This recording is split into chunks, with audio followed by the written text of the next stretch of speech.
इस कॉल से नाखुश होकर ऋषि ने जूही से कह दिया था कि जूही, तुम मेरी वाइफ हो और तुम मेरे रहते किसी और के साथ रिश्ता नहीं बना सकती। इसके बाद ऋषि गुस्से गुस्से में जूही से ये तक कह दिया, अगर जूही तुम्हें कभी भी अकेलापन महसूस हो तो मेरे पास आना, मैं तुम्हारा सारा अकेलापन दूर कर दूंगा। ऋषि की बात सुनकर जूही को गुस्सा तो बहुत आ रहा था, पर फिर जूही ने सोचा, ऋषि मेरे साथ कुछ करना चाहता है? इम्पॉसिबल। जब इशिका सिंघानिया ने मुझे ड्रग दिया था तब ऋषि के पास सबसे अच्छा मौका था, पर उसने ऐसा कुछ नहीं किया, तो आज ये सिर्फ मुझे छेड़ रहा है। पर ऋषि, अब मैं भी तुम्हें समझने लगी हूँ। इसीलिए जूही ऋषि के करीब गई और बोली, अच्छा, मैं अभी अकेली हूँ, करो मेरा अकेलापन दूर। ये सुनकर ऋषि सरप्राइज्ड हो गया। उसने कहा, क्या? जूही ने सरकास्टिकली मुस्कुरा दिया और ऋषि के चेस्ट पर अपनी उंगली गोल गोल चलाने लगी। फिर ऋषि के कान के पास जाकर वो धीमे से बोली, mister Singhania, I am alone. अब बताइए, आप कैसे मेरा अकेलापन दूर करेंगे? जूही की ऐसी बातें सुनकर ऋषि जितना शॉक्ड था, उससे ज्यादा ऋषि की बॉडी जूही के नजदीकी पर रिएक्ट कर रही थी। ऋषि की सांसें और धड़कनें बढ़ने लगी थी। ऋषि के हाथ खुद ब खुद जूही की ओर खींचे चले जा रहे थे। ऋषि को उनकी वेडिंग नाइट याद आ रही थी जब जूही ने उसको किस किया था। ऋषि की आंखें जूही पर ही टिकी थी, पर शायद एंटिसिपेशन में। ऋषि ने खुद को संभाला और उसने खुद से कहा, नहीं नहीं, क्या कर रहे ऋषि? Its beauty trap. तो पहले भी इससे निकल चुका है, तो अब भी निकल सकता है, बट कैसे? इट्स जूही, ये कितनी इनोसेंट। जैसे ऋषि जूही में खोने लगता, उसका ब्रेन उसे रेड सिग्नल देने लगता। फिर ऋषि ने अपनी आंखें बंद करके बस सर हिला दिया। वो खुद से बोला, नहीं ऋषि, तू ऐसा कुछ नहीं कर सकता, रुक जा। पर तभी जूही ने अपने दोनों हाथ ऋषि की चेस्ट पर रख दिए और ऋषि के चेहरे के पास अपना चेहरा ले आई और फिर ऋषि की आंखों में आंखें डालकर वो बोली, बोलो ऋषि, क्या करोगे? वरना मैं ही। और इतना कहकर जूही ऋषि के लिप्स की ओर बढ़ने लगी, पर कुछ हो पाता उससे पहले ही ऋषि ने अपना मुंह घुमा लिया। ये देखकर जूही मन ही मन मुस्कुरा थी। उसने सोचा, आई न्यू इट। ऋषि, तुम सिर्फ कहते हो, पर तुम कभी मेरे साथ कुछ गलत नहीं कर सकते। तुम मेरे यकीन पर खरे उतरे। Well done. और तुम्हें क्या लगता है कि तुम मुझे जब चाहो छेड़ सकते हो? नो, अब मैं भी तुम्हें अच्छे से जानने लगी हूँ, तुम कब क्या कर सकते हो और क्या नहीं। जूही जितना ऋषि की सेल्फ कंट्रोल की तारीफ कर रही थी, उतना अच्छा वो था नहीं। अगर ऋषि के दिल और दिमाग के बीच जंग नहीं छिड़ी होती, अगर उसका दिल थोड़ा और जोर से धड़कता, तो वो और जूही कब के एक हो गए होते। ऋषि बहुत कोशिश कर रहा था खुद को कंट्रोल करने की। उसने अपनी आंखें बंद कर ली, उसने अपनी मुट्ठी कस ली थी, पर जूही को तो अपने इस खेल में मजा आने लगा था। उसने ऋषि की कमर पर हाथ रखा और नीचे की ओर जाते हुए बोली, बोलो ऋषि, क्या ख्याल है? वही ऋषि मन ही मन बड़बड़ा रहा था, ये क्या हो गया इसे? आज इतनी बहकी बहकी बातें क्यों कर रही है? अपनी सारी शर्म कहाँ रख कर भूल आई। और ड्राइवर और विनय भी तो आगे बैठे हैं, उनका तो ख्याल कर लेती। पर सच में जूही ने आज कुछ भी नहीं देखा या सोचा। वो बस ऋषि के टॉन्ट से परेशान थी, उसकी बातों से गुस्सा थी, इसलिए उसने ऐसा कर डाला था। सच ये भी था कि जूही ने कभी सपने में ऐसा कुछ करने का नहीं सोचा था। पर फिर ऋषि के परेशान और कंफ्यूज्ड एक्सप्रेशंस देखकर जूही को जो मजा आया, उसके क्या ही कहने। वहीं ऋषि के दिमाग में बस यही चल रहा था, मैं क्या करूं? मैं सीधे से मना भी नहीं कर सकता क्योंकि शुरुआत तो मैंने ही की थी, और अब मैं पीछे हटा तो इसका मतलब होता जूही के सामने झुकना, जो मुझे मंजूर नहीं। पर मैं कुछ कर भी नहीं सकता। या इतने में विनय बोला, सर, वी हैव रीच्ड। ये सुनकर ऋषि ने चैन की सांस ली, पर कहीं ना कहीं उसके मन के किसी कोने में थोड़ी डिसअपॉइंटमेंट भी थी। ऋषि ने फिर बिना किसी देरी के जूही को अपने ऊपर से हटाया और खुद डोर खोलकर जल्दी से कार के बाहर चला गया। ये देखकर पीछे से जूही जोर जोर से हंसने लगी। विनय ने भी किसी तरह अपनी हंसी कंट्रोल की। उसने मन ही मन सोचा, ऑफ कोर्स मैं भी देखना चाहता था कि सर जूही मैम के टीज करने पर कैसे रिएक्ट करेंगे। बट मुझे अपनी जॉब ज्यादा प्यारी है। पर एक बात तो माननी पड़ेगी, जूही मैम ने आज कमाल कर दिया। मैंने आज से पहले सर को इतना एम्बैरेस्ड और कंफ्यूज्ड कभी नहीं देखा था। जूही सुबह हॉस्पिटल के लिए निकली थी और अभी शाम होने को आई थी। इस वक्त घर पर नीना पांडे भी मौजूद थी। जैसे ही नीना पांडे ने सुना कि ऋषि भी जूही के साथ आया है तो वो खुद गेट तक गई ऋषि को वेलकम करने के लिए। पर ऋषि के आने की बात नीना पांडे ने पहले रिया को भी बताई। वो सिर्फ गॉट इट बोलकर अपने रूम में चली गई। रिया की ये बात नीना पांडे को बड़ी ही वियर्ड लगी, क्योंकि हमेशा तो ऋषि का नाम सुनते ही रिया भागी चली आती थी। पर अभी कुछ ज्यादा सोचने का वक्त नहीं था नीना पांडे के पास। ऋषि और जूही मेन हॉल तक पहुंच चुके थे, इसलिए नीना पांडे रिया को छोड़कर जल्दी से नीचे आ गई। नीना पांडे को अपने सामने देखकर जूही और ऋषि अलर्ट हो गए। दोनों कार में जो कुछ भी हुआ उसे भूलकर एक टीम बन गए। उनकी कॉमन एनिमी उनके सामने खड़ी थी। ऋषि को देखकर नीना पांडे मुस्कुराकर बोली, मिस्टर सिंघानिया, वेलकम, आइए बैठिए। फिर नीना पांडे जूही की ओर देखकर बोली, वेलकम जूही बेटा। ऋषि ने नीना पांडे की ग्रीटिंग के जवाब में कुछ नहीं कहा। वो सीधा मुद्दे पर आया और नीना पांडे से बोला, मिसेस पाठक, मैं आज यहाँ किसी काम से आया हूँ, तो बेहतर होगा कि हम पहले वो निपटा लें। ऋषि की बात सुनकर नीना पांडे भी सीरियस हो गई। उसने कहा, काम? हाँ बोलिए मिस्टर सिंघानिया। पर मन ही मन नीना पांडे सोच रही थी, अब क्या काम आ गया इसे? पिछली बार काम के नाम पर इसने शेयर्स जूही के नाम पर करवा दिए थे। अब क्या करेगा? पूरी कंपनी उसको दे देगा? नहीं, मैं ऐसा कभी नहीं होने दूंगी।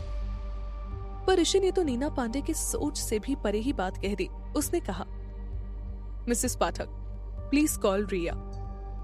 नीना पांडे ये सुनकर और कंफ्यूज्ड हो गई। उसने एक बार ऋषि को तो दूसरी बार जूही की ओर देखकर कहा, रिया, पर पहले बात तो बताइए कि आखिर हुआ क्या है।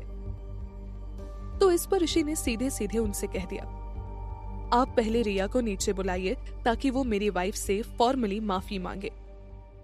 जूही ने भी इस बार बीच में कुछ नहीं कहा। उसने सोचा, व्हाट? आपको नहीं पता कि आपकी बेटी क्या क्या कारनामे करती फिर रही है? पर मैं बीच में कुछ नहीं बोलूंगी, वरना ऋषि फिर से मुझे यूजलेस होने के टॉन्ट्स मारेगा। ऋषि और जूही के चेहरा देखकर नीना पांडे ये तो समझ रही थी कि बात कुछ सीरियस है, पर उन्होंने मन ही मन सोचा, रिया अब तुमने क्या कर दिया? पर नीना पांडे के चेहरे पर चिंता की एक भी लकीर नहीं आई। वो मुस्कुराकर निर्मला आंटी से बोली, निर्मला, जाओ और रिया को नीचे बुला लाओ। निर्मला आंटी अपना सिर हाँ में हिलाकर वहां से चली गई। उसके बाद नीना पांडे ऋषि और जूही की ओर घूमी और हंसते हुए बोली, रिया अभी आती ही होगी, तब तक आप लोग बैठिए। उसके बाद नीना पांडे ने खुद ऋषि और जूही को टी सर्व की। ये सब देखकर ऋषि ने जूही से कहा, ओके, लेट्स सिट। और फिर ऋषि जूही की कमर पर हाथ डालकर उसे सोफे की ओर ले गया। दोनों साथ में बैठ गए, लाइक अ टीम। कुछ देर बाद निर्मला आंटी हॉल में वापस आ गई। उनके पीछे पीछे रिया भी मुंह बनाकर आ गई। नीचे आते ही रिया ने एक नजर ऋषि की ओर देखा। उसने नीना पांडे से कहा, हाँ माँ, आपने मुझे बुलाया? नीना पांडे रिया से थोड़ा जोर से बोली, रिया, सच सच बताओ तुम मुझे, तुमने क्या किया है? नीना पांडे ने मन ही मन सोचा, आजकल कंपनी में बहुत काम है, तो बहुत दिनों से मैंने रिया पर ध्यान ही नहीं दिया कि आजकल कर क्या रही है। How embarrassing.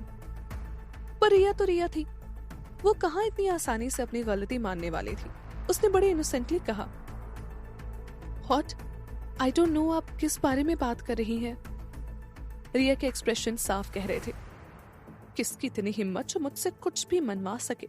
जाओ, मैं नहीं मानती अपनी गलती। What can anyone do? Neena Pandey रिया के एक्सप्रेशंस देखकर समझ गई थी कि रिया ने कुछ तो जरूर किया है, पर उन्होंने उस बात पर ज्यादा जोर नहीं दिया। उन्होंने सोचा, अच्छा हुआ रिया ने अपनी गलती नहीं मानी, वरना प्रॉब्लम हो जाती। अब अगर वो अपनी गलती नहीं मानेगी तो ऋषि कर भी क्या लेगा? ये सोचकर नीना पांडे ने ऋषि से कहा, मिस्टर सिंघानिया, जूही, आप लोगों ने देखा ना कि रिया ने कुछ भी नहीं किया है, तो कहीं आपको ही तो कोई मिसअंडरस्टैंडिंग नहीं हो गई है? जूही को नीना पांडे और रिया की बेशर्मी पर बहुत गुस्सा आया। वो गुस्से में उनसे लड़ने की खड़ी हुई, पर तभी ऋषि ने जूही को वापस से खींचकर बैठा दिया और कहा, बेबी, तुम्हारी हेल्थ अभी ठीक नहीं है, तुम ज्यादा परेशान मत हो। ऋषि की बात सुनकर जूही को चैन की सांस आई। उसने ऋषि की आंखों में देखा जिनमें साफ लिखा था, जूही डोंट वरी, मैं हूं, और एंशियस वो लोग होते हैं जो गलत हो, और ऋषि सिंघानिया कभी गलत नहीं होता और ना ही उसकी wife. You must learn to be calm. Juhi ने ऋषि को देखकर मुस्कुरा दिया। उसने सोचा, दैट्स राइट, जब मेरे साथ ऋषि है तो मुझे क्या टेंशन। इसीलिए जूही ने ऋषि को देखकर हाँ में सिर हिला दिया। उसने उसके शोल्डर पर अपना सर रख दिया। जूही के इस इनिशिएटिव से ऋषि बहुत सैटिस्फाइड था। उसने भी मुस्कुराकर जूही को अपनी बाहों में भर लिया और फिर ऋषि नीना पांडे को देखकर बोला, तो मिसेस पाठक, आप ये कहना चाहती हैं कि मैं झूठ बोल रहा हूं? ऋषि की ये टोन सुनकर नीना पांडे घबरा से गई। वो जल्दी से बोली, नहीं नहीं, मेरा वो मतलब बिल्कुल नहीं था। मैं वो बस कह रही थी कि आपसे नहीं, मतलब किसी और से कोई गलती हुई हो शायद। ये सुनकर ऋषि सरकास्टिकली हंस दिया। वो बोला, अच्छा, गलती? नहीं, मुझसे कोई गलती नहीं हुई है। ऋषि ने ये बात बहुत ही सीरियसली और अपने एक एक वर्ड पर जोर देकर कही थी। ये सब सुनकर नीना पांडे ने सोचा, लगता है इस बार रिया ने कुछ बड़ी गड़बड़ की है। अब मैं क्या करूं, कैसे बचाऊं इसे? लेकिन ऋषि की अगली बात सुनकर तो नीना पांडे का सिर ही चकरा गया। ऋषि ने कहा, आज हॉस्पिटल में एक आदमी ने जूही को जान से मारने की कोशिश की और पूछने पर पता चला कि वो आदमी लेट मॉडल आकांक्षा सक्सेना का फैन था, जिसे जूही के बारे में इंफॉर्मेशन एक फैन पेज से मिली थी। एंड यू नो व्हाट, वो इंफॉर्मेशन किसने लीक की थी? Guess who else? आपकी इनोसेंट बेटी मिस रिया पाठक ने। ऋषि फिर थोड़ा रुक कर बोला, वो आदमी ऑलरेडी अटेम्प्टेड मर्डर चार्जेस में अब जेल में है। अब सोचिए आपकी बेटी का क्या होगा। नीना पांडे जितना सुन रही थी उतना ही वो रिया को मन ही मन कोस रही थी। उसने मन ही मन सोचा, क्या करूं मैं इस लड़की का? पर अभी ऋषि की बात खत्म नहीं हुई थी। वो वापस बोला, एंड दैट्स नॉट ऑल। कल पार्टी में इसने मॉडल आकांक्षा सक्सेना के साथ मिलकर जूही को परेशान किया था। तब भी मैंने इसे वार्न किया था कि मेरी वाइफ से दूर रहे, but no, she did not take my word seriously. But now enough is enough. She need to take responsibility for her actions, and that's only possible through punishment.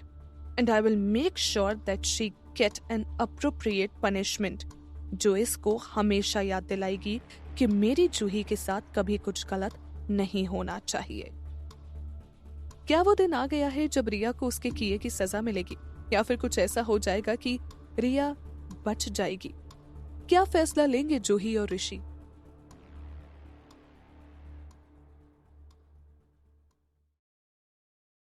परेशान है, सब कुछ इस परिवार में बिखर रहा है, कंपनी की हालत खराब है, तुम्हारे पापा वहां हॉस्पिटल में जिंदगी और मौत के बीच लड़ाई लड़ रहे हैं, और तुम यहाँ अपनी बहन को जेल भिजवाना चाहती हो। डोंट बी सो। मेरा मतलब है, तुम्हें सबके बारे में सोचना चाहिए। सबके नहीं तो कम से कम अपने पापा के बारे में ही ख्याल कर लेती। उन्हें कैसा लगेगा जब उन्हें पता चलेगा कि उनकी बड़ी बेटी ने अपनी छोटी बहन को जेल भिजवा दिया। नीना पांडे के मुंह से अपने पापा की बात सुनकर शांत खड़ी जूही के अंदर ज्वालामुखी सा फट गया। उसने अपना हाथ नीना पांडे के हाथों से खींच कर कहा, मेरे पापा? नीना पांडे जूही के अचानक से बिगड़ते हुए मिजाज को देखकर हैरान थी। वहीं जूही ने मन ही मन सोचा, हाउ कैन शी? इन्हीं की वजह से मेरे पापा आज कोमा में हैं और ये मुझे ही उनकी दुहाई दे रही है। मैंने इनसे ज्यादा शेमलेस इंसान अपनी लाइफ में आज तक नहीं देखा। जूही ने फिर नीना पांडे से कहा, मिसेस सिंघानिया, आपको नहीं पता क्या कि मेरे पापा की ये हालत कैसे हुई? नीना पांडे को जूही पर शक तो उसी दिन हो गया था कि उसे महेंद्र पाठक के बारे में कुछ तो पता चल गया है, जब जूही हेल्थ प्रोडक्ट्स के बारे में पूछताछ कर रही थी। पर फिर नीना पांडे ने सोचा, क्या हुआ अगर जूही को मुझ पर शक भी हो गया तो? वो मेरा उखाड़ी कह सकती है। इतना टाइम हो गया उस बात को, अब चाह कर भी जूही मेरे अगेंस्ट कोई प्रूफ इकट्ठा नहीं कर सकती, और मैं अपने मुंह से तो कभी ये बात निकालूंगी नहीं। इसीलिए नीना पांडे ने भोला भाला सा कंसर्न फेस बनाकर जूही से कहा, जूही, तुम्हें पता है क्या कि महेंद्र जी को क्या हुआ है? आंखों में आंसू लाए हुए नीना पांडे से बोली, प्लीज जूही कुछ तो बोलो, महेंद्र जी को क्या हुआ है? वो कब तक ठीक हो जाएंगे? नीना पांडे की एक्टिंग देखकर जूही ने मन ही मन सोचा, वाओ, इनकी एक्टिंग देखकर एक पल को तो मैं भी धोखा खा गई कि उनको मेरे पापा की सच में फिक्र है। पर नहीं, मैं और बेवकूफ नहीं बनूंगी। आई नो कि पापा की आज जो हालत है वो सिर्फ और सिर्फ इन्हीं की वजह से है, पर आज मेरे पास कोई सबूत नहीं है इस बात का। पर कोई बात नहीं, मैं अब इस मैटर को एंड तक इन्वेस्टिगेट करूंगी और सभी लोगों को सजा दिलाऊंगी जिनकी वजह से मेरे पापा की आज ये हालत है। ये मेरा वादा है खुद से। तो क्या जूही अपना वादा पूरा कर पाएगी? क्या वो नीना पांडे और रिया को उनके किए की सजा दिला पाएगी? क्या ऋषि जूही का उसके हर कदम पर, हर डिसीजन में साथ दे पाएगा? क्या मोड़ लेगी जूही और ऋषि की कहानी? ऋषि जूही को लेकर पाठक निवास गया था ताकि वो रिया को सबक सिखा सके, पर बात की सीरियसनेस को समझते हुए नीना पांडे ने पहले ही ऋषि और जूही से माफी मांगनी शुरू कर दी थी। रिया से ये बात बर्दाश्त नहीं हुई और उसने गुस्से में जूही को बहुत बुरा भला सुना दिया, और तो और उसने गुस्से में अपनी गलती भी ऋषि के सामने कबूल कर ली, जिसके बाद नीना पांडे ने रिया को जोर का तमाचा जड़ दिया था। नीना पांडे इसके बाद जूही को उसके पापा की दुहाई देकर माफी देने की बात कहने लगी, पर अपने पापा का नाम नीना पांडे की जुबान से सुनकर जूही का पारा गर्म होता जाता है। वो फैसला लेती है, मैं अब अपने पापा के गुनहगारों को सजा दिलवा कर ही रहूंगी। जूही ने नीना पांडे की आंखों में देखकर कहा, अभी मेरे पापा के मैटर की इन्वेस्टिगेशन चल रही है और मैं तब तक शांति से नहीं बैठूंगी जब तक मुझे सच का पता नहीं चल जाता। और रही बात रिया की, तो उसे तो सजा मिलनी ही चाहिए अब। ये सुनकर नीना पांडे ने अपने दिल पर हाथ रख दिया और जूही की ओर ऐसे देखा जैसे सारी गलती उसी की हो। नीना पांडे बोली, जूही, तुम अपनी छोटी बहन के साथ ऐसा कैसे कर सकती हो? तुम इतनी पत्थर दिल कैसे हो सकती हो? नीना पांडे की ऐसी बातें सुनकर जूही बोली, मैंने क्या? जूही को ऐसी सिचुएशन में देखकर तब से शांत खड़ा ऋषि बोला, वेल मिसेस पाठक, ये मिस रिया का मैटर इस पर डिपेंड करेगा कि आप कितनी सिंसियर है। ऋषि की ये बात सुनकर तो जूही भी कंफ्यूज्ड हो गई। उसने सोचा कि ये ऋषि के दिमाग में चल क्या रहा है। ये कभी मुझे यहाँ खींच कर ले आता है कि रिया को सबक सिखाना है, तो कभी कहता है कि रिया का मैटर नीना पांडे पर डिपेंडेंट है। ऋषि आखिर करना क्या चाहता है? पर ऋषि सब समझता था। उसने मन ही मन खुद से कहा, आई नो इस सिचुएशन में क्या बेस्ट होगा। मैं अगर चाहूं तो रिया को उसके किए की सजा दिलवा सकता हूं, पर उससे जूही को कुछ ज्यादा फायदा नहीं होगा। रिया की सिर्फ रेपुटेशन जाएगी, बाकी कुछ नहीं होगा, क्योंकि उसने सिर्फ इन्फॉर्मेशन लीक की थी, जूही को मारने का कॉन्ट्रैक्ट नहीं दिया था। मैं एक बिजनेसमैन हूँ, कभी घाटे की डील नहीं करता। जिस काम में प्रॉफिट ना हो वो काम ही नहीं करता मैं। पर पता नहीं आजकल क्या हो गया है मुझे। मैं जूही की हेल्प ऐसे ही बिना बात के करता रहता हूँ, और आज यहाँ भी बस सुना कि जूही के साथ गलत हुआ है तो चला आया। गॉड, ये क्या? छोड़ अभी ऋषि, फोकस। ऋषि की बात सुनकर नीना पांडे भी घबरा गई। उन्होंने सोचा, अरे यार, ये ऋषि ने क्यों अपना मुंह खोल दिया? जूही से डील करना तो आसान है, उसने सभी इमोशंस उसके चेहरे पर लिखे होते हैं। पर ये ऋषि, इससे तो भगवान ही मुझे बचाए। कुछ साल ही बड़ा है ये जूही से, पर इसके सामने बड़े बड़े बिजनेसमैन फेल हैं, सिर्फ इसकी इंटेलिजेंस और क्लेवरनेस की वजह से। लास्ट टाइम भी इसी की वजह से मुझे जूही को शेयर्स देने पड़े थे। न जाने इस बार क्या करवाएगा ये मुझसे। इसीलिए नीना पांडे ने हिचकिचाते हुए ऋषि से पूछा, वेल मिस्टर सिंघानिया, क्या मतलब है इस बात का? मैं समझी नहीं। ऋषि ने स्माइल करके कहा, well as you already know, miss Riya की वजह से कितना कुछ झेलना पड़ रहा है जूही को। इस मैटर को हम ऐसे ही तो छोड़ नहीं सकते, बट कंसिडरिंग रिया जूही की छोटी बहन है, हम इस बार कोई लॉ सूट फाइल नहीं करेंगे।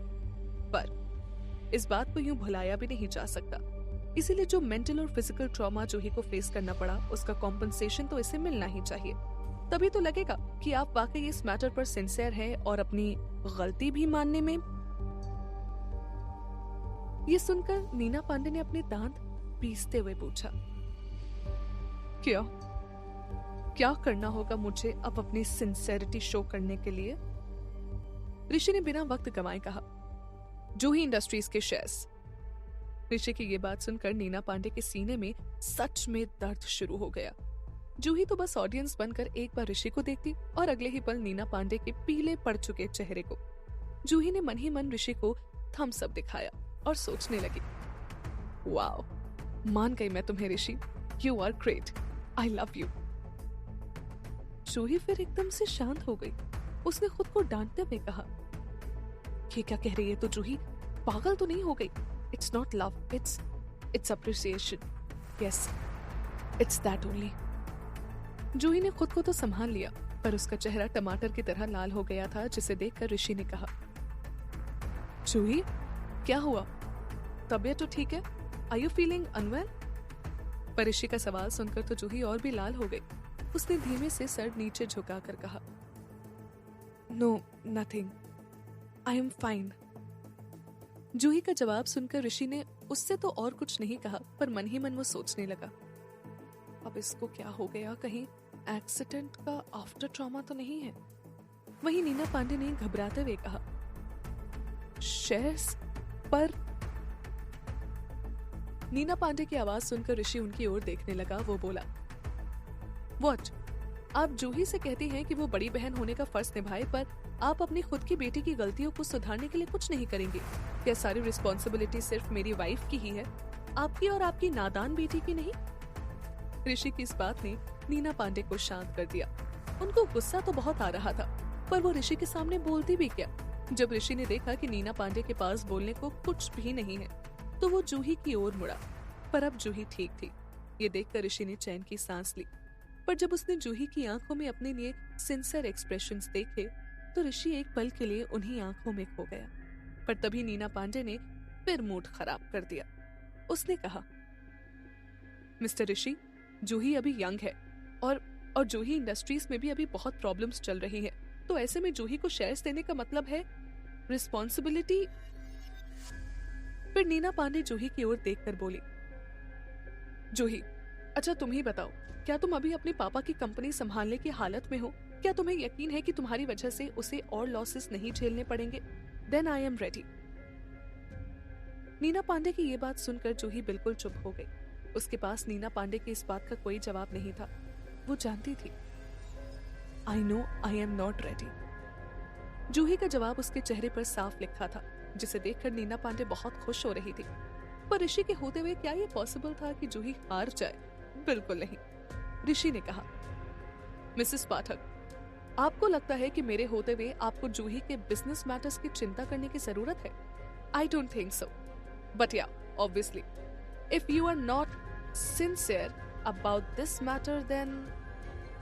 फिर ऋषि जूही की ओर पलटा और उसने उसका हाथ पकड़ लिया। वो बोला, baby let's go.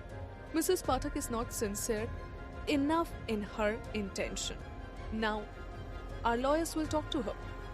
And baby, तुम बिल्कुल गिल्टी फील मत करना अपनी छोटी नादान बहन को लेकर, क्योंकि तुमने तो अपनी तरफ से ट्राई किया, बट अब मिस रिया की माँ ही चाहती है कि उसको पनिशमेंट मिले, देन तुम क्या ही कर सकती हो। Let's go baby. ऋषि ने एकदम से सारी बाजी ही पलट दी थी। उसने नीना पांडे की हर चाल में उन्हीं को घेर लिया था। एक तरफ ऋषि की बातों को सुनकर नीना पांडे के पास कहने के लिए और कुछ नहीं बचा था, तो वहीं दूसरी तरफ जूही की आंखों में तारे चमक रहे थे। उसने मन ही मन सोचा, आज से तो ऋषि मेरा आइडियल है। He is so cool. Neena Pandey ने जैसे ही ऋषि और जूही को जाते हुए देखा, वो घबरा गई। उसने सोचा, नहीं, अगर सच में ऋषि ने लीगल एक्शन ले लिया तो मेरी रिया कहीं की नहीं रहेगी। उसको जेल तो नहीं होगी, पर उसकी रेपुटेशन वो नहीं, फिर उससे कोई अच्छे घर का लड़का शादी भी नहीं करेगा। मेरी बेटी की तो जिंदगी बर्बाद हो जाएगी, वो भी सब इस जूही की वजह से। नहीं, मैं ऐसा नहीं होने दे सकती। यही सब सोचकर नीना पांडे ने कहा, रुकिए मिस्टर सिंघानिया। नीना पांडे की आवाज सुनकर ऋषि मन ही मन मुस्कुराकर बोला, एज एक्सपेक्टेड।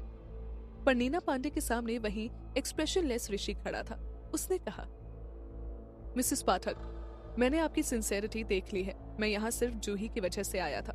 मेरे पास भी फ्री टाइम नहीं है, so you should stop now. Rishi की बात सुनकर नीना पांडे की आंखें फटी रह गई। उसने घबरा कर कहा, नहीं मिस्टर सिंघानिया, मैं इस मैटर पर फुल सिंसियर हूँ। आई प्रॉमिस, मैं शेयर्स जूही के नाम पर करने को तैयार हूँ। बस आप रिया के अगेंस्ट कोई एक्शन मत लीजिएगा। ये बोलते वक्त नीना पांडे की जान जा रही थी। वो अपनी बेटी की हर हरकत पर पछता रही थी। वो सोच रही थी, ऐसा कर करके तो ये जूही मेरे आधे से ज्यादा शेयर्स ले गई है, पर रिया का सोचकर नीना पांडे चुप रह गई। नीना पांडे की बात सुनकर ऋषि ने कहा, वेरी गुड। फिर ऋषि ने अपना हाथ ऊपर किया और साइड में खड़ा विनय आगे आ गया। वो बोला, यस सर। ऋषि ने नीना पांडे की ओर देखते हुए विनय से कहा, prepare the share transfer contract. फिर थोड़ा रुककर ऋषि ने कहा, how many shares should be transferred? ऋषि की इस बात पर नीना पांडे का दिल घबराहट की वजह से जोर जोर से धड़कने लगा। ऋषि ने अपनी बात आधे में रोककर पूरे हॉल में सस्पेंस का माहौल क्रिएट किया हुआ था। 20%। What? No! ऋषि की 20% की बात सुनकर हमेशा शांत रहने वाली नीना पांडे चीख पड़ी। ये 20% की बात ऋषि ने यूं ही हवा में नहीं की थी। ऋषि जानता था कि जूही इंडस्ट्रीज एक फैमिली बिजनेस है।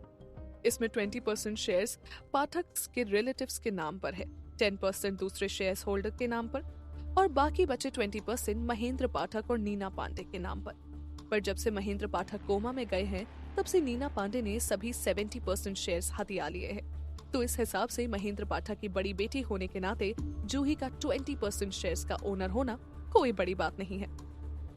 पर नीना पांडे जो जूही को कंपनी से महेंद्र पाठक की हर प्रॉपर्टी से निकाल फेंकना चाहती थी, उसके लिए तो ये कुएं में कूदने के बराबर था। नीना पांडे अपनी जान दे देगी पर जूही के नाम कभी इतने शेयर्स नहीं होने देगी। इसीलिए उसने कहा, मिस्टर ऋषि प्लीज कुछ तो रीजनेबल कंडीशन रखिए।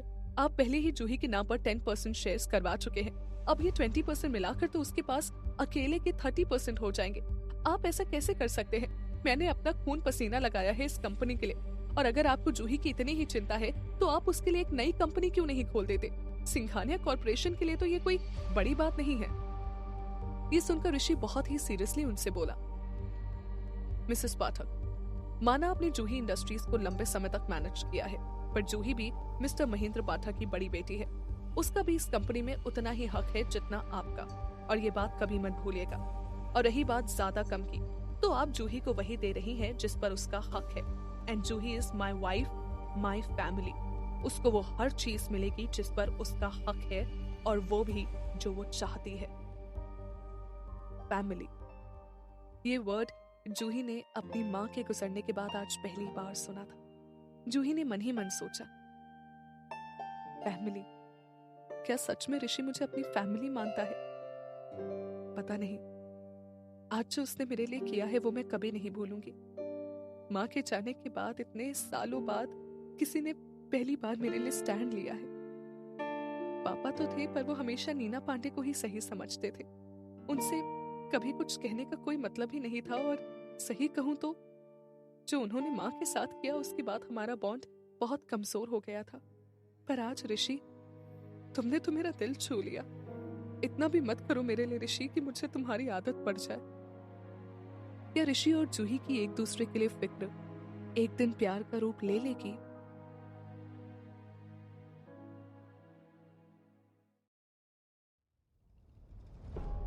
ऋषि ने नीना पांडे से कह दिया था कि एज कॉम्पनसेशन उन्हें जूही को जूही इंडस्ट्रीज के 20% शेयर्स देने पड़ेंगे, जिसे सुनकर नीना पांडे के पैरों तले जमीन खिसक गई थी। वो किसी भी तरह इस बात के लिए राजी नहीं हो रही थी, पर ऋषि भी अपनी बात से पीछे हटने वालों में से नहीं था। उसने भी कह दिया, जूही मेरी फैमिली है, उसको हर वो चीज मिलेगी जिस पर उसका हक है, और वो हर चीज भी जो वो चाहेगी। और तो और महेंद्र पाठक की बड़ी बेटी होने के नाते उसका पूरा हक है जूही इंडस्ट्रीज के शेयर्स पर। ऋषि की बातें सुनकर जूही अपनी जगह ही जड़ हो गई। उसने मन ही मन सोचा, मैंने माँ के गुजर जाने के बाद कॉम्प्रोमाइज करना सीख लिया था। मैंने नई नए खिलौनों की जिद छोड़ दी थी और इस बात में सुकून ढूंढ लिया था कि रहने के लिए सिर पर बस छत तो हो। मैंने एक एक करके अपना सब कुछ छीनते हुए देखा है, और आज ऋषि, जिसका रिश्ता मेरे लिए सिर्फ एक कॉन्ट्रैक्ट का है, वो ऋषि आज मेरे हक की बातें कर रहा है। वो लड़ रहा है मेरे हक के लिए। ये सब सोच सोच कर जूही ऋषि को एक अलग ही नजरिए से देखने लगी। उसे ऋषि बिल्कुल समझ में नहीं आता था कि वो कब क्या कर जाएगा। जूही के मन में बस एक ही सवाल था कि ऋषि, क्या हो तुम? ऋषि ने नीना पांडे को चारों खाने चित कर दिया था। नीना पांडे ऋषि की बात नहीं मानना चाहती थी, पर उसमें हिम्मत नहीं थी कि वो ऋषि को मना कर सके। ऋषि के चेहरे पर इम्पेशंस साफ दिख रहा था। उसने मन ही मन सोचा, आज यहाँ बहुत टाइम चला गया मेरा, इतनी देर में कितना सारा काम निपटा लेता मैं। पर सवाल जूही का था तो आना तो था ही। अच्छा हुआ मैं आज यहाँ आ गया, वरना पता नहीं ये लोग जूही को कैसे ट्रीट करते। पर मुझे क्यों फिक्र हो रही है इनकी इतनी?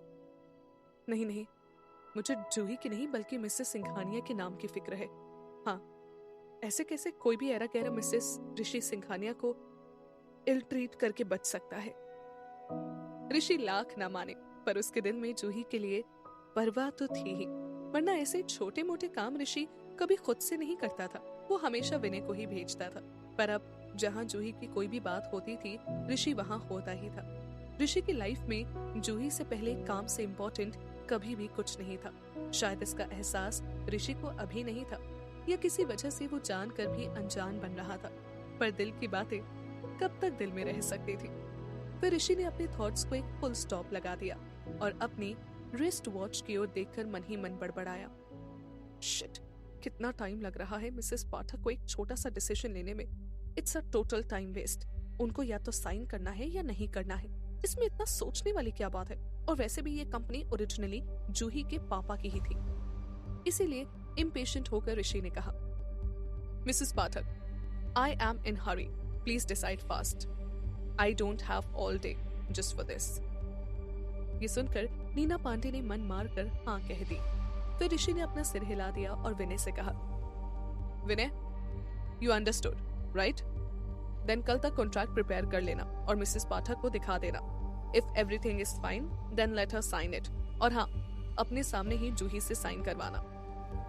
विनय ने ऋषि की बात सुनकर कहा, यस सर। फिर विनय ने मुस्कुरा कर सोचा, वाह, अपने सामने ही साइन करवाना। क्या सर को इतनी टेंशन है कि जूही मैम को मिसेस पाठक चीट ना कर ले? इतनी फिक्र, क्या बात है। मिसेस ऋषिका सिंघानिया को पता चला वो तो चक्कर खाकर गिर ही जाएंगी। इसके बाद ऋषि ने जूही से कहा, ओके, इट्स गेटिंग लेट, अब तुम भी जाकर रेस्ट कर लो। आज का दिन वैसे भी तुम्हारे लिए काफी मुश्किल था। कल जब विनय तुम्हें पिक करने आएगा तब वो कॉन्ट्रैक्ट भी साइन करवा लेगा। जूही अब तक ऋषि के इस बिजनेसमैन वाले मूड में ही खोई हुई थी, पर जब उसने ऋषि की पिक करने वाली बात सुनी तो जूही ने अपना सिर हिलाकर ऋषि से पूछा, विनय कहाँ के लिए मुझे पिक करने आएगा? कुछ है क्या कल? जूही के सवाल पर ऋषि उसके नजदीक आया। उसने कहा, मूव, मैंने देख लिया है कि तुम यहाँ किस तरह की लाइफ जी रही हो। मैं नहीं चाहता कि तुम न्यूज़पेपर की हेडलाइन बनो कि ऋषि सिंघानिया की वाइफ के कुछ ही दिनों बाद भयानक मौत। ये सुनकर जूही को हंसी आ गई। उसे मूव करने में कोई प्रॉब्लम नहीं थी, पर फिर जूही कुछ सोचकर हिचकिचाने लगी। वो ऋषि से कुछ कहना चाहती थी, पर नीना पांडे को देखकर वो रुक गई। इसलिए जूही ऋषि के और करीब आ गई। उसके कान के पास जाकर वो बोली, बट ऐसे मिसेस सिंघानिया को बिना बताए, मतलब ऐसे अचानक से, तो कोई प्रॉब्लम? ये सुनकर ऋषि ने मुंह बनाकर उससे कहा, जूही, तुमने मेरे साथ कॉन्ट्रैक्ट साइन किया है या मिसेस सिंघानिया के साथ? याद रखो, तुम्हें सिर्फ मेरी बात सुननी है और किसी की भी नहीं, ओके? जूही ने हाँ में सिर हिला दिया।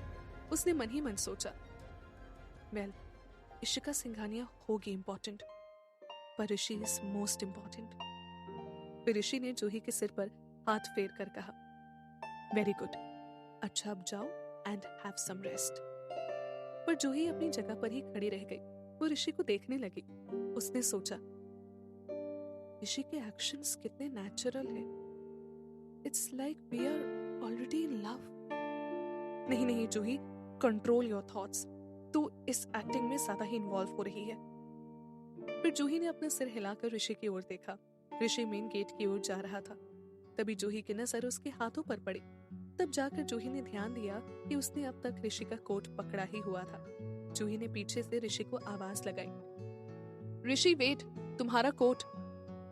जूही की बात सुनकर ऋषि ने बिना पलटे सिर्फ हाथ हिला दिया और कहा, हग इट एंड स्लीप। ये सुनकर जूही कंफ्यूज्ड होकर बोली, हाँ? पर ऋषि जूही को कुछ भी एक्सप्लेन करने के लिए मुड़ा नहीं। पीछे खड़ी जूही कोट को देखकर बड़बड़ा रही थी। हग एंड स्लीप, क्या मतलब है इसका? पर फिर भी जूही ने ऋषि के कोट को खुद से दूर नहीं किया, बल्कि उसने कोट को और कस के पकड़ लिया, बल्कि उसे अपने सीने से लगा लिया। पाठक निवास से निकलते टाइम ऋषि के चेहरे पर एक बड़ी सी स्माइल थी। उसका मूड बहुत अच्छा था। वो जूही के बारे में सोचकर मुस्कुरा रहा था। उसने याद किया, आज जब मैंने जूही को अपनी गोद से उतारकर बेड पर लिटाने की कोशिश की थी तो वो लेट ही नहीं रही थी, नींद में ही रोने लग रही थी और बार बार बस यही कह रही थी कि ऋषि डोंट लीव मी। ये देखकर मैं भी जूही को हक करके उसके साथ बेड पर लेट गया था और उसके बाद जाकर जूही कुछ शांत हुई थी। पर जब थोड़ी देर बाद मैंने वापस से बेड से उठने का ट्राई किया तो जूही की नींद फिर से टूट गई। ऊपर से मुझे कोट में बहुत स्टिकी फील हो रहा था, तो मैंने कोट उतारकर बेड पर रख दिया। इसके बाद मैं सोच ही रहा था कि ऐसी सिचुएशन में क्या करना चाहिए। तभी मैंने देखा कि जूही उसी कोट को पकड़कर सो गई थी। क्या जूही मेरी खुशबू पहचानने लगी है? क्या मेरा होना जूही के लिए इतना मैटर करता था?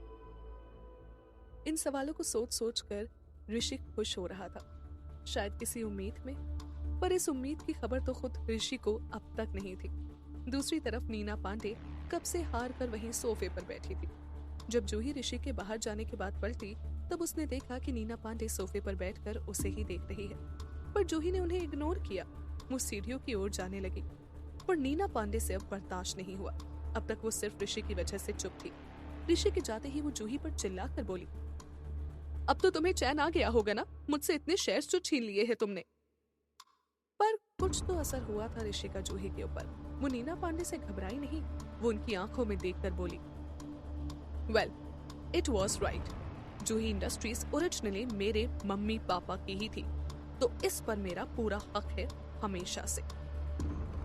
जूही नीना पांडे के मुंह लगकर अपना मूड खराब नहीं करना चाहती थी, इसीलिए जूही अपनी बात कहकर बिना नीना पांडे का जवाब सुने अपने कमरे में चली गई।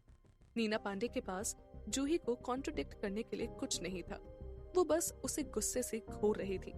उसने सोचा, जूही तुमने एक ही झटके में मुझसे मेरा सब कुछ छीन लिया। इन शेयर्स के लिए मैंने आज तक क्या कुछ नहीं किया, कितनों की जान ली, पर तुमने तो। मैं चाहती हूँ जल्दी से वो दिन आए जब तुम भी इस दुनिया में ना रहो। तभी नीना पांडे को रिया का ख्याल आया। उन्होंने सोचा, ओ माय बेबी, उसको मैं कैसे भूल गई। उस जूही के चक्कर में मुझे आज रिया पर हाथ उठाना पड़ा। जाकर मैं पहले उससे संभालती हूँ, उससे बात करती हूँ। फिर नीना पांडे रिया का डोर नॉक करने लगी। वो बोली, रिया बच्चे open the door please. I know मुझसे आज गलती हो गई, मुझे तुम पर हाथ नहीं उठाना चाहिए था, बट समझो मेरी बात, वो सिर्फ तुम्हारे भले के लिए ही था। रिया रिया। पर रिया कहाँ किसी की बात सुनने वालों में से थी। उसने ऊपर आने के बाद अपने पूरे कमरे में तोड़ फोड़ मचा दी थी। नीना पांडे की बात सुनकर तो उसका गुस्सा और भी बढ़ता जा रहा था। गुस्से में रिया ने अपना फोन गेट पर फेंक दिया। रिया का नया आईफोन भी चूर चूर हो गया था। अचानक से डोर पर भड़ की आवाज सुनकर नीना पांडे चौंक गई। वो डोर से थोड़ा पीछे हट गई। गहरी सांस लेकर वो रिया से बोली, ओके मैं समझ गई, अभी तुम्हें मुझसे बात करने का मन नहीं है। इट्स ऑल राइट, आज तुम रेस्ट करो, हम कल आराम से बात करेंगे। इतना कहकर नीना पांडे वहां से चली गई। पर तभी रिया ने कहा, नहीं माँ, अब कोई बात नहीं होगी, अब सिर्फ उस जूही की मौत होगी। उसकी वजह से मेरी बहुत इंसल्ट हुई है। आपने भी मुझे उस चुड़ैल की वजह से आज थप्पड़ मारा, ये बात तो मैं कभी नहीं भूलूंगी। माँ आप कमजोर थी जो आज उस जूही के आगे झुक गई, पर मैं कमजोर नहीं हूँ। मैं उस जूही को जिंदा नहीं छोड़ूंगी। रिया जहाँ एक ओर गुस्से से पागल हो रही थी, वहीं दूसरी ओर जूही से अपनी खुशी संभाले नहीं संभल रही थी। पर जूही को अभी भी वीकनेस फील हो रही थी, चोट में भी दर्द था। पर जूही का मूड बहुत अच्छा था। उसने मन ही मन सोचा, ऋषि के साथ जब से मैं हूँ मेरी लाइफ में सब कुछ अच्छा अच्छा हो रहा है। हाँ एक्सीडेंट हुआ मेरा, बट जैसी लाइफ में आज तक जी रही थी उससे तो सब कुछ अच्छा है। और अब तो कल से मैं ऋषि के साथ। इतना बोलते बोलते जूही रुक गई। उसने अपने दिल पर हाथ रखकर कहा, ये क्या हो रहा है मुझे? ऋषि के साथ रहने के नाम से मेरी धड़कनें क्यों बढ़ रही है? पहले तो मुझे उसके साथ रहना बिल्कुल पसंद नहीं था, पर आज ऐसा क्यों लग रहा है जैसे मैं खुद उसके साथ रहने को बेताब हूँ। ये ये क्या हो रहा है? ये कैसी नई फीलिंग है? उस रात फिर जूही सच में ऋषि के कोट को अपने सीने से लगाकर ही सोई। अगली सुबह जूही के चेहरे पर एक बड़ी सी मुस्कान थी। एक नए आने वाले कल का जोश था। ऋषि के साथ रहने की एक्साइटमेंट थी और अपना हक नीना पांडे से वापस पाने की खुशी थी। जूही जब तक फ्रेश होकर नीचे पहुंची तब तक नीना पांडे घर से बाहर जा चुकी थी, इसलिए जूही को नीचे हॉल में सिर्फ विनय मिला। जूही को देखकर विनय ने पोलाइटली कहा, गुड मॉर्निंग मैम। जूही ने भी मुस्कुराकर कहा, गुड मॉर्निंग विनय। ग्रीटिंग्स के बाद विनय ने अपने हाथ में पकड़े डॉक्यूमेंट्स जूही की ओर बढ़ा दिए। उसने कहा, मैम ये शेयर ट्रांसफर का कॉन्ट्रैक्ट है, मिसेस पाठक ने साइन कर दिया है। अब बस आप साइन कर दीजिए तो आगे की सारी प्रोसीजर्स मैं संभाल लूंगा। ये कहकर विनय ने फाइल खोलकर जूही के सामने रख दी। जूही ने भी विनय से थैंक यू कहकर डॉक्यूमेंट्स पर साइन कर दिया। ऋषि ने जूही को उसका हक तो दिला दिया, पर क्या ऋषि जूही को रिया के गलत इरादों से बचा पाएगा या जूही का अंत करीब है? क्या जूही और ऋषि अपनी फीलिंग्स को समझने के पहले ही जुदा हो जाएंगे?